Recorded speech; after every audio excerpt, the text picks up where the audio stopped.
Bapak Ibu, saudara-saudari terkasih, kita mulai ibadah pagi ini, kita bernyanyi.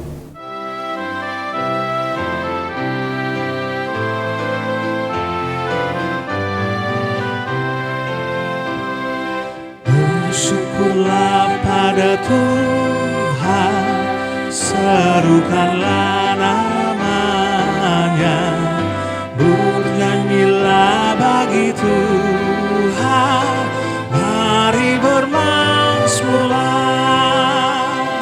Pujilah Tuhan hai jiwaku, pujilah namanya.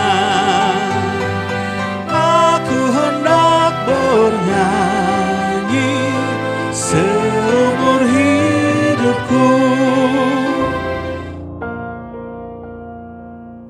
Kita berdoa. Kasih karunia dan damai sejahtera dari Allah Bapa kita dan dari Tuhan kita Yesus Kristus. Amin. Nas kita hari ini dari Yeremia 51 ayat 50. Kamu orang-orang yang terluput dari pedang, pergilah, janganlah berhenti. Ingatlah dari jauh kepada Tuhan, dan biarlah Yerusalem timbul lagi dalam hatimu. Demikian firman Tuhan. Bapak Ibu, saudara-saudari terkasih, kehidupan di pembuangan tidaklah menyenangkan. Itulah yang dirasakan oleh umat Tuhan. Mereka diajak kembali untuk mengingat bahwa mereka tidak sekedar dibuang ke Babel. Itu semua karena dosa dan pemberontakan mereka kepada Tuhan. Karena itu, ketika Babel akan mengalami penderitaan, mereka diingatkan oleh Yeremia dalam Yeremia 51 ayat 50 sampai 51. Kamu orang-orang yang terluput dari pedang, pergilah, janganlah berhenti. Ingatlah dari jauh kepada Tuhan, dan biarlah Yerusalem timbul lagi dalam hatimu. Kami malu, sebab kami telah mendengar tentang aib, noda meliputi muka kami, sebab orang-orang asing telah memasuki tempat-tempat kudus di rumah Tuhan. Ingatlah kembali kepada Tuhan, bukan kepada apa yang mereka alami. Ingatlah bahwa semuanya itu dipakai Tuhan untuk menyelamatkan mereka dan kembali ke tanah perjanjian. Mengingat kembali kepada Tuhan adalah proses berbalik dari orang yang memberontak kepada Tuhan menjadi orang yang mau taat dan setia kepada Tuhan. Dan itu adalah bentuk ucapan syukur kepada Tuhan. Bapak Ibu, saudara-saudari terkasih, bagaimana hidup kita sebagai orang beriman? Dengan apakah kita mengucap syukur atas segala karya Tuhan dalam hidup kita? Orang-orang Kristen Makedonia menjadi contoh bagi orang Kristen yang di Korintus yang mempunyai banyak berkat dari Tuhan.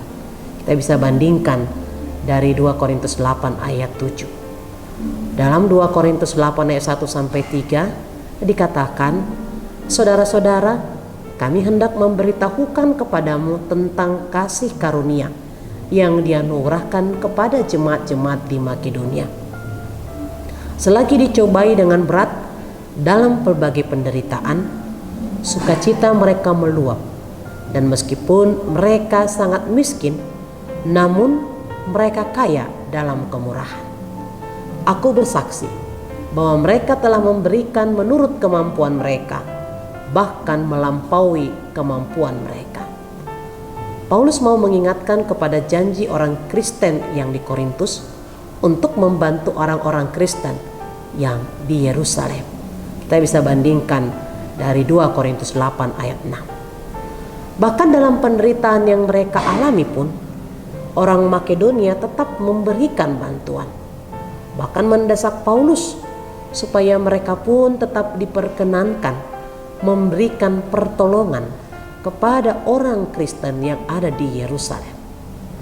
Ini semata-mata karena mereka mengucap syukur oleh karena kasih Tuhan. Teladan orang Makedonia ini menunjukkan bagaimana mereka sehati, seperasaan dengan orang Kristen di Yerusalem sehingga mau memberikan bantuan. Bapak, Ibu, saudara-saudari terkasih, bagaimana dengan kita? Adakah kita pun mempunyai kesediaan yang sama untuk sehati seperasaan dengan orang yang menderita dalam berbagai-bagai hal, sekalipun kita pun juga punya penderitaan dalam kehidupan kita? Adakah kita mempunyai belas kasihan kepada orang lain? Adakah segala tindakan kita adalah ucapan syukur kepada Tuhan? Bersyukur atas segala berkat Tuhan, khususnya keselamatan yang Tuhan berikan. Itulah yang patut kita nyatakan dalam kehidupan kita. Amin. Kita berdoa. Terima kasih Bapa di surga buat firman-Mu yang sudah kami dengar. Biarlah itu menjadi kekuatan bagi kami, agar kami senantiasa mensyukuri setiap berkat-Mu dalam kehidupan kami.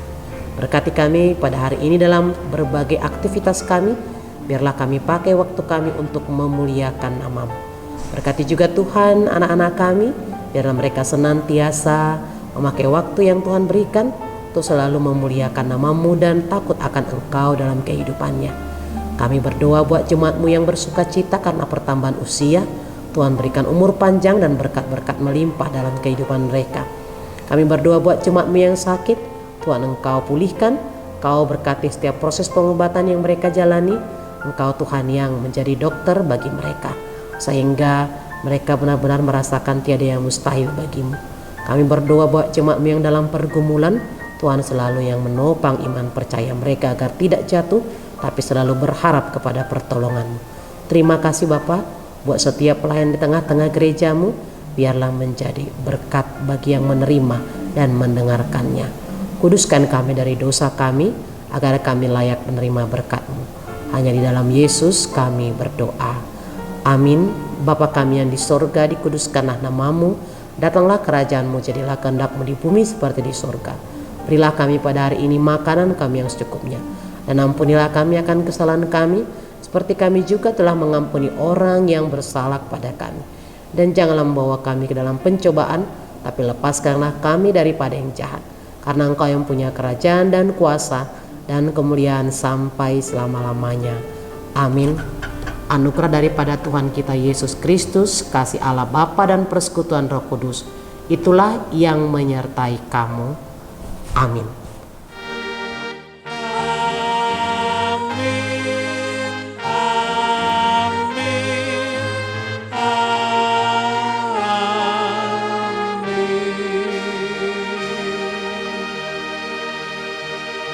Bapak, Ibu, saudara-saudari terkasih, selamat beraktivitas hari ini. Shalom.